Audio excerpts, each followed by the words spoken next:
बोले गोविंद भगवान की। तो हमारे अंदर एक प्यास होना चाहिए, एक भाव होना चाहिए, और भगवान इसी भाव के भूखे हैं।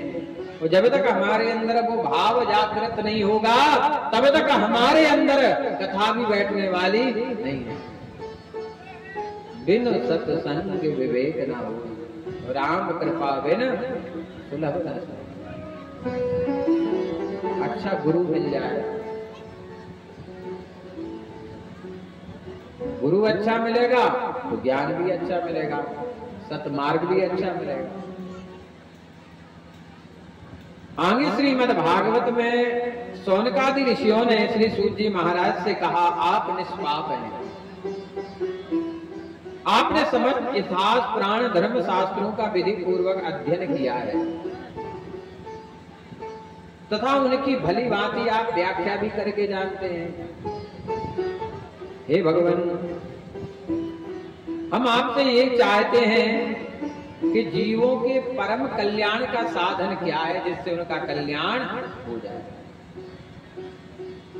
और भगवान ने जितने अवतार ग्रहण किए हैं ये क्यों किए हैं? आखिर भगवान को 24 अवतार क्यों लेने पड़े? इन अवतारों को लेने का प्रयोजन क्या है भगवान? आप हमें विस्तार से वर्णन करें। तब व्यास जी महाराज कहते हैं,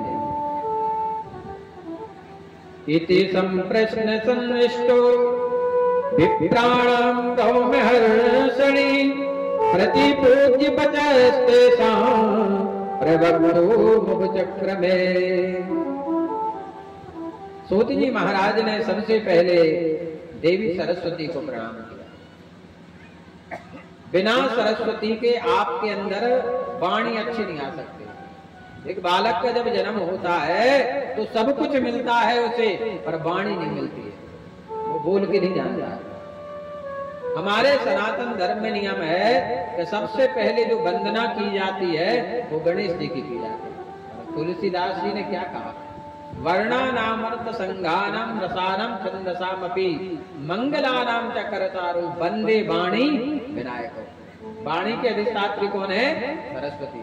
अधिकतर विद्यालय में आप देखना सरस्वती माता बैठी रहती है, क्योंकि जीवन चलाने के लिए सबसे आवश्यक है वाणी।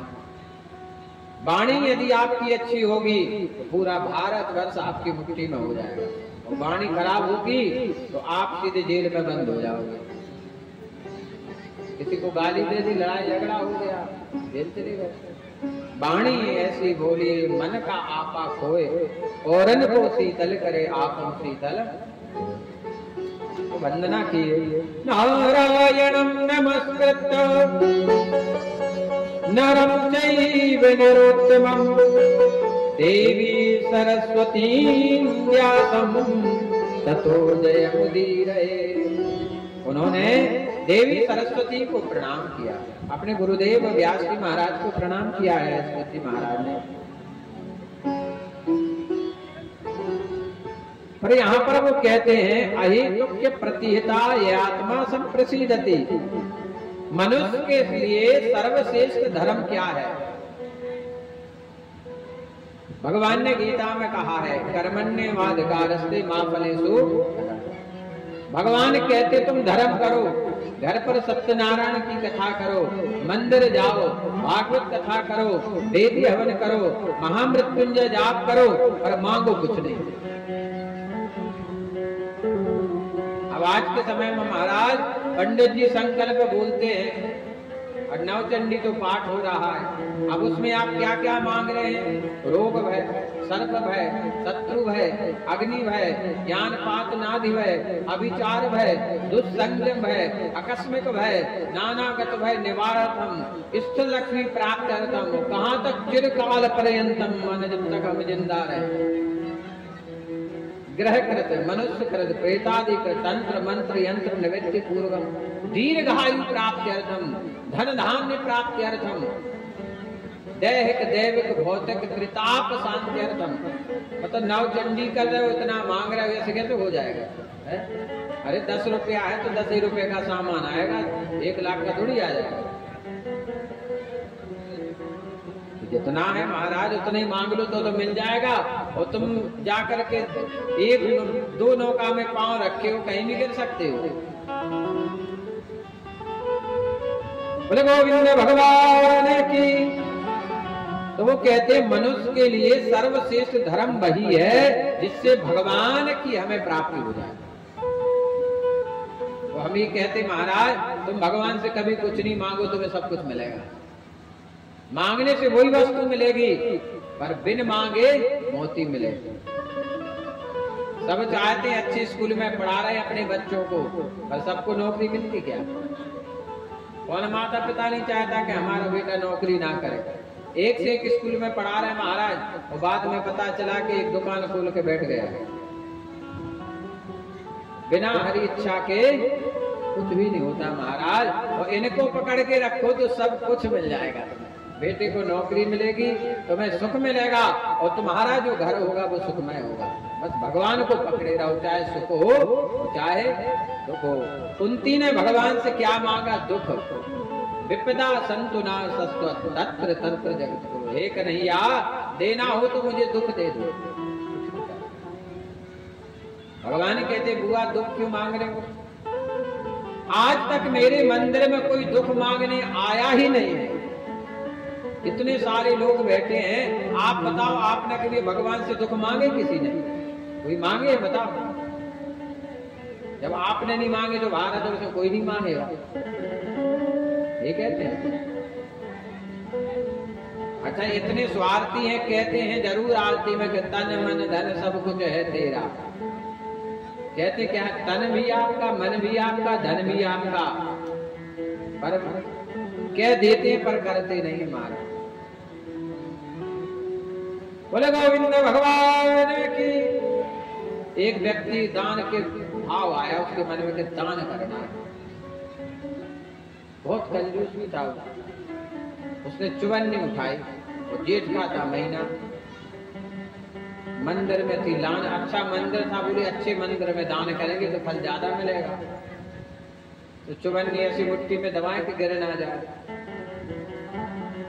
तो लाइन में खड़े खड़े जैसे वो मंदिर के पास पहुंचा, पुजारी के पास, और मुट्ठी खोली तो पसीना आ गया। अरे इतना दुख हो रहा है, तुम रो रही हो, हमसे दूर होना नहीं चाहती हो, चलो हम दान नहीं कर रहे, जेब में रख के वापस। धन को व्यक्ति बहुत पकड़ते हैं। व्यक्ति आज के समय में दो चीजों की बहुत केयर कर रहा है, एक तो खुद की और एक पैसा का। सबसे ज्यादा इसी पर ध्यान है व्यक्ति का। जहां से उसका कल्याण होना उस तरफ ध्यान है ही नहीं है। मंदिर नहीं जाएंगे लोग, और घर में यदि धन्य हमारी माताएं जो पूजा ना करती होती तो शायद धर्म इस धरती पर टिका नहीं रहता। सबसे ज्यादा, और ये महीना तो पूरा व्रत को है, हरचट है, जन्माष्टमी है, राधाष्टमी है, तीजा है, फिर माँ लक्ष्मी है, फिर नवरात्रि है। अच्छा, माताएं ये व्रत किसके लिए करती? पति के लिए, बच्चों के लिए, खुद के लिए तो कुछ नहीं। यदि कोई महाराज कहते तुम गुरुवार को व्रत करो, तुम्हें मोड़ा की नौकरी लग जाए है, तो चालू कर दो। और इतना विश्वास, इतनी श्रद्धा है महाराज कि मंदिर में अगर नारियल फोरत को पथरा रखो तो है दी इज्जत भी हुए टीके देवी भगवान। और जैसे भूतन की पूजा का पूजा उसी उज्जय एक बाल है चौपूर्वा क्या कहती है सीप। अच्छा एक बात बताना, आप जिस थाली में भोजन कर लो और उसको धोया नहीं जाए तो द्वारा कर लोगे कोई भोजन, और सीप में बेउसामंद हो जाए तो बाकुन तो बात है। ध्यान देना, एक बार सीप में जो रखकर पूजा हो जाए द्वारा धोना चाहिए, फिर सामान फिर रखना चाहिए, फिर पूजा करनी चाहिए। वो अशुद्ध हो जाता है, झूठा हो जाता है। बोले गोविंद भगवान की। हर जगह एक कथा सुनाते माताओं की श्रद्धा की। पन्ना में पद्मावती मंदिर है, नवरात्रि चल रही थी, अष्टमी पूजा पे जाती है माता पूजा करने के लिए। तो बढ़िया घर से अपने अटवाई, थाली में शक्कर, हल्दी, श्री, बतासा, नारियल और एक रूमाल, वह अपने ऐसी थाली ली, हम चली जा रहे थे। वहाँ एक पुल पड़ता है पद्मावती मंदिर के पहले, तो एक कहीं कुत्ता आया होगा, सुबह कुत्ता उसे कहेगा सूट, कुत्ता जगह तो देखा तो नहीं होते, तो जितने उन्हें अभी माता जी चली आ रही थी हालत ऐसी, अब अठवाई पहन ही रहते हैं और सूती कपड़ा हो तो चिपक जाते। तो हवा चली तो वो रूमाल उड़ो, रूमाल के संगे अठवाई और श्री हल्दी जाके उतर गई। अब उतने जब भी गिर गई, सुबह माता जी तो चल रही, हमने देखी गंदगी है तो उनने तो कुछ नहीं, सब अठवाई श्री रूमाल। अब पछाई की माता जी आई थी चाय टोले से, उनने देखो कि तो श्री चढ़ी, चावल भी गए, अठवाई डई, तो बे आई तो उनने पहले जल चढ़ाओ जय, हल्दी चढ़ाई तो चावल चढ़ाए और चूड़ा धाय के पाँव पर जय। अब नहीं से मतलब नहीं कहते देवता है तो हल्दी चावल चढ़ी, चढ़ाए से मतलब महाराज जितनी माताएं ने की सब चढ़ाओ थे, ढेर लग गए थे। वो तो ठीक है, अगरबत्ती लगती, अब पता नहीं के तो कौन भगवान तो हल्दी चावल चढ़ी, बात खत्म उसे के हल्दी चावल चढ़ी ठीक नहीं। वो श्रद्धा वाली बात है, विश्वास वाली बात है। अब एक सुपच था झाड़ू लगाने वाला सुपच, उसने देखा ही पुलिया पे तो कोनो देवता है ही नहीं, इतनी अटवाई चढ़ गई। अब उन्हें भी पूरी अटवाई उठाई सुने थे, वो गंदगी डली थी, बोले धन्य जी माताएं, जितने चाहे हल्दी चढ़ा दी चावल, वो बेचारे तो सफाई करी, बोले कर देखो। बोले गोविंद भगवान की श्रद्धा। अब कई माताएं आज व्रत किए हैं हर चट, कितनी माताएं आज व्रत किए हैं हर चट, तो हाथ उठाओ। आप लोगों को सही बात बताएं, हर चढ़ती कल।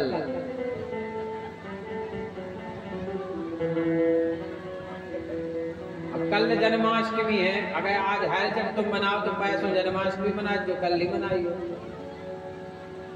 है। ध्यान देना, ज्योतिष का विषय है, एक बार समझ लो। व्रत की जितनी तिथि हैं अमावस्या को वे सूर्य अस्त तक यदि रहे तो व्रत की मानी जाती है। हमेशा तिथि में मान देखा जाता है। अब आज षष्ठी तिथि है, वो सुबह 10:35 तक रही, तो आज व्रत की कैसी मानी जाएगी? आप स्नान की मान लो, दान की मान लो, पर व्रत की नहीं मानी जाएगी। और व्रत कब पूर्ण माना जाता है? व्रत उसको कहा जाता है जो सूर्योदय से लेकर सूर्यास्त तक रहेगा, उसको व्रत कहा जाता है। एक अच्छे ब्राह्मण से जरूर पूछ करके करना चाहिए, ताकि आपका जो व्रत है उसका संपूर्ण फल आपको प्राप्त हो। बोले गोविंद भगवान की। तो वो कहते हैं कि मनुष्य के लिए सर्वश्रेष्ठ धर्म वही है जिसमें हमें भगवान की प्राप्ति हो जाए।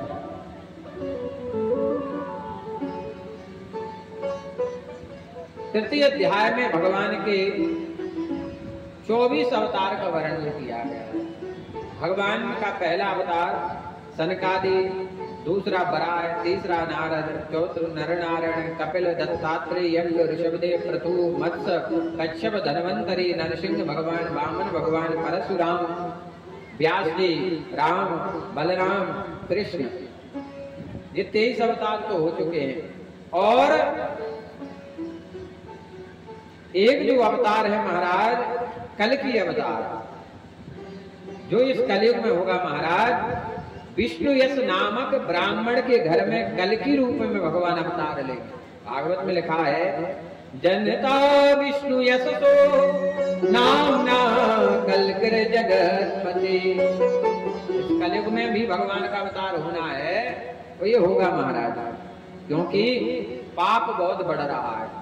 जब जब हो धर्म की हानि, जब जब हो धर्म की हानि,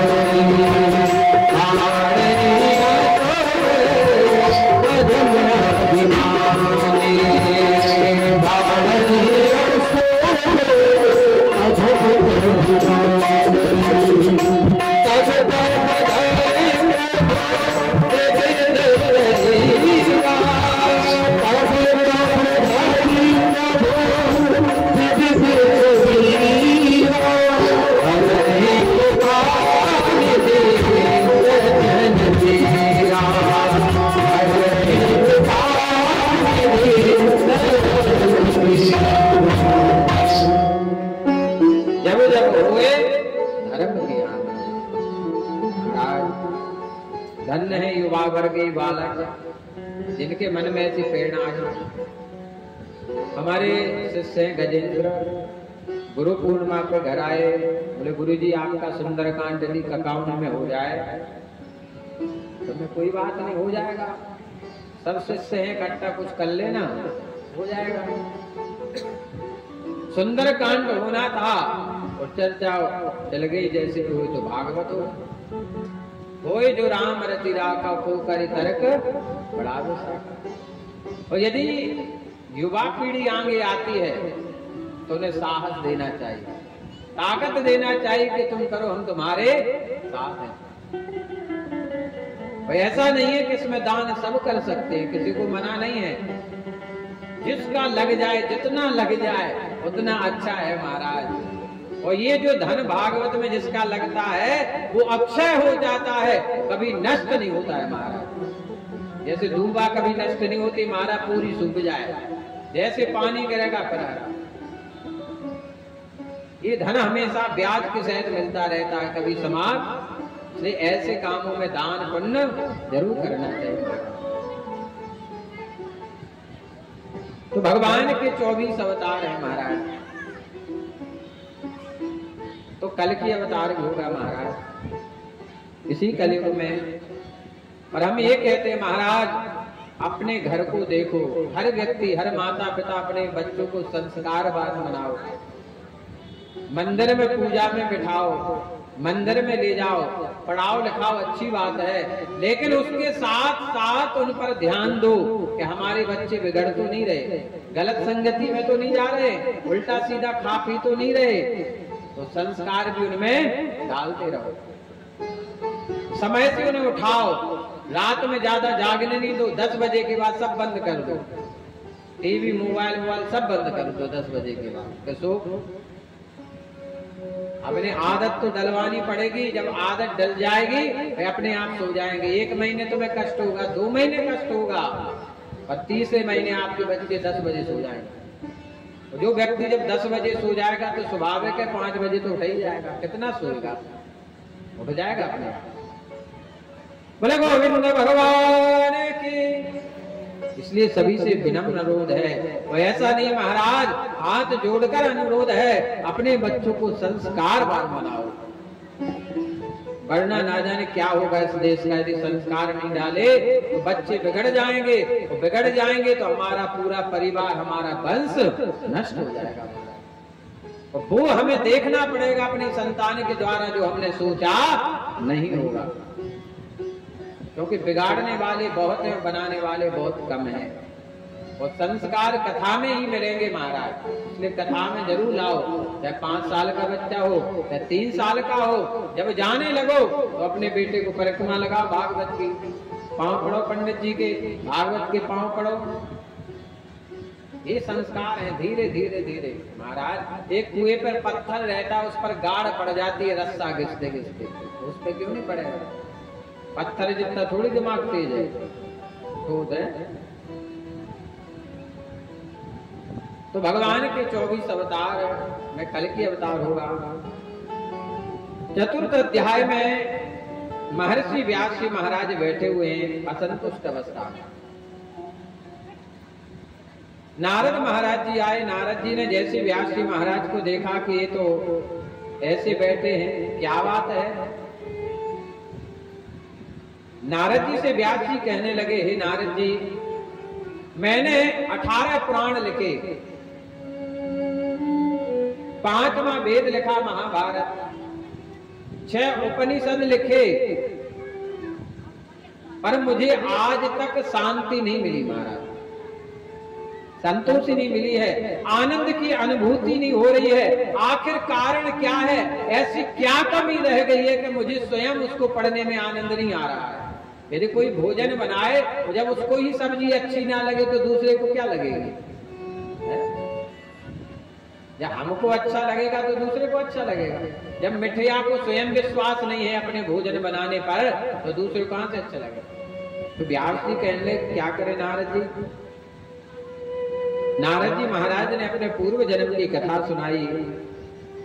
नारद जी कहने लगे, हे व्यास जी, पूर्व जन्म में मैं दासी पुत्र था, मेरे पिता की मृत्यु हो गई, मेरी माँ मुझे संतों के पास लेकर पहुंची और आश्रम में मैं रहने लगा। छोटा सा था तो संत महात्मा कहते, जाओ वहां से वो पानी भर लाओ पूजा के लिए, अच्छे हाथ धोना, अच्छी जगह रहोगे तो यही बातें अच्छी मिलेंगी। शास्त्र कहते हैं कि रसोई में रात्रि में जूठे बर्तन नहीं रखना चाहिए, रसोई में खाना नहीं चाहिए। आज के जो युवा वर्ग लोग हैं महाराज, नए नए लड़का हैं, वे रसोई में जा रहे तो मैं इसे उठा के केरा खा लें, का भजिया निकल रहा है तो मैं खान लगे, पत्नी निकाल रही है। अब पत्नी कह रही कि यहाँ जूठा मूठा नहीं करो, बेमान रहे, अशुद्ध कर रहे हैं।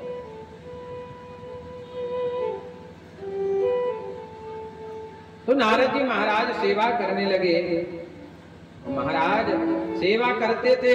अब संतों का जो प्रसाद बचता था, प्रसाद का मतलब जूठा ये नहीं कि मुंह में निकाल, जो वस्तु मुंह में चली जाए और फिर निकालो, वो तो जूठा होगा। अब 4 बर्फी रखी हैं, अब एक उठा के हमने खाई, 3 तो सही हैं। और शास्त्र भी कहते हैं कि जूठा किसका खाना चाहिए? सबका नहीं खाना चाहिए। जो जिसका खाने का योग्य है उसका तो तुम ले सकते हो, और सबका थोड़ी खा सकते हो। तो जो शीत प्रसादी बस्ती, बिल्कुल इसी कलयुग की घटना सुना रहे आपको। जयपुर के सेठ जी थे, उन्हें कोढ़ हो गया। शीत प्रसादी मतलब जूठन का, जूठन की महिमा सुना रहे आपको। जयपुर के थे तो उन्हें कोढ़ हो गया पूरे शरीर में। अब पत्नी ने अलग कर दिया, बच्चों ने अलग कर दिया, बिस्तर अलग कर दिए, बर्तन अलग कर दिए। बोले ने तो कोढ़ हो गया है, इससे दूर रहो। उनने देखा कि जिन पत्नी के लिए, बच्चों के लिए हमने सब कुछ कर दिया, वो आज हमें बीमारी कोढ़ हो गई तो सबने हमारा त्याग कर दिया। ऐसा भेदभाव।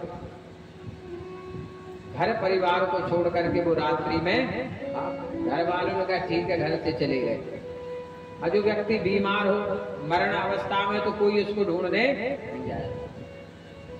तो पत्नी ने कहा ठीक है, चले गए, बच्चों में ठीक है, टेंशन तो हटी। आप आए और वृंदावन में सुदामा कुटी के बाहर बैठ गए। ऐसा चद्रा ओढ़ करके, वहां जो जूठन डला रहता था, संत महात्मा का पत्तल में लगा रहता था, आपने उसको उठा उठा करके खाना प्रारंभ किया। महाराज 6 महीने के बाद सेठ जी का कोढ़ ठीक हो गया, बिना दवाई, केवल शीत प्रसादी लेने से।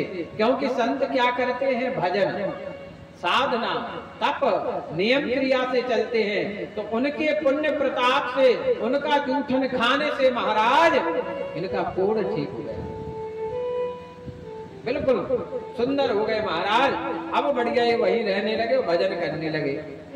अब कोई वहां जयपुर से आया, उनने देखा कि अरे तुम यहाँ कैसे, घर पे सूचना दी, पत्नी को, बच्चों को पता चला। बोले वे तो ठीक हो गए, वे तो बढ़िया है। अब पत्नी बच्चे लेवाने के लिए आए तो उन्हें हाथ जोड़ रहे, बोले बस वहीं तक का अपना नाता था। क्योंकि धीरज धर्म मित्र अरु नारी, आपतकाल परखिए चारी। पत्नी वो है जो दुख में साथ दे। सुख में तो महाराज हजारों होते, और विपत्ति में जो पत्नी साथ दे वो है पत्नी महाराज। पतिदेव के पांव परारा दिन भर में थके हारे आए। आजकल की पत्नी शायद है कोई हो जो पति के पांव दावत हो, 100 में से काद मिल जाए, भगवान की कृपा है। नाती आजकल की तुझा कहती तुम हमारे दावत हो। बल्कि शास्त्र कहते हैं आप एक फोटो देखना भगवान की, विष्णु भगवान की, शेष सैया पर लेटे हैं और लक्ष्मी जी कहाँ बैठी, चरणों में बैठी, चरण चाप रही कि नहीं। आप लोगों ने फोटो देखी और उसको दिमाग में नहीं रखा। फोटो तो देखी है पर उसको अपने जीवन में उतारा नहीं है महाराज। केवल बोल तो साल भर में एक दिन अच्छो आओ, करवा चौथ को दिन जोंदना पांव पल्ले नाती तुम वो भी नहीं कर ले। वो भी महाराज अब फैशन का हो गया है, फैशन का। करवा चौथ पे देखो फेसबुक पे बेबी फोटो दिखा, मोड़ी मोड़ा खड़े बेटा तक खड़े हो, जैसे हम चलनी में मुंह देखे इनको तो फोटो खींच दीजिए। और पति देव पिचाए सीधे खड़े सावधान। अब चलनी ऐसी मुंह देखा उनसे कहे हंसो, अभी कैसे हंसे जी की 4000 खैच हो जाए, वो हंसे कैसे।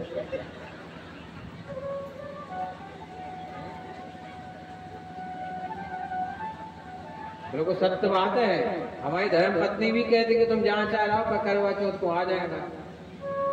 हमें एक बार उल्दन से भगने आओ तो हमने जजमान से कही बच्चे हमने आज चलो जान दो हमें, हम अपनी पूजा करवा के भगे आओ। 6 बजे कथा निपटी, 7:30 बजे हम घरे आए, 8 बजे उनने चलनी में मुँह देखो, तो हमने गाड़ी दबाई और रात के 10-11 बजे जाए तो वहां भी नियम नहीं टूटा, तो यहाँ भी दोनों नियमों का पालन किया। तो ये जजमान भी प्रसन्न रहे और धर्म पत्नी भी प्रसन्न रहे। बोले गोविंद भगवान की। तो नारद जी महाराज शीत प्रसादी खाने लगे। महाराज ऐसी बुद्धि हो गई जिसमें उनका भजन करने में मन लगने लगा। जब आप मंदिर में चरणामृत लोगे, भगवान का रोज प्रसाद पाओगे, तब आपकी बुद्धि अच्छी होगी। ध्यान देना, जब करंट छुएगा तभी तो करंट लगेगा। अब कभी चरणामृत लेना नहीं है, प्रसाद खाना नहीं है, बोले बुद्धि अच्छी हो जाए, कहां से हो जाएगी। मंदिर जाना नहीं है, आप ऐसा करके देखो कैसे कथा में मन नहीं लगता है, कैसे भगवान तुम पर कृपा नहीं करते हैं। पहले अपने आप को सुधारो, अपने जीवन को सुधारो महाराज, अपने आप मन लगेगा, एक एक बात समझ में आएगी आपकी कथा की। ये कथा है क्या? नारद महाराज जी, अब ऐसा मन लग गया महाराज नारद जी का कि बैराग हो गया। नारद जी को क्या हो गया? बैराग हो गया। अब उनकी ये समझ में आया संसार में कोई किसी का नहीं है, सिर्फ भगवान हमारे हैं, तो हम भगवान। और एक ही बात बचते, हम तुम्हारे थे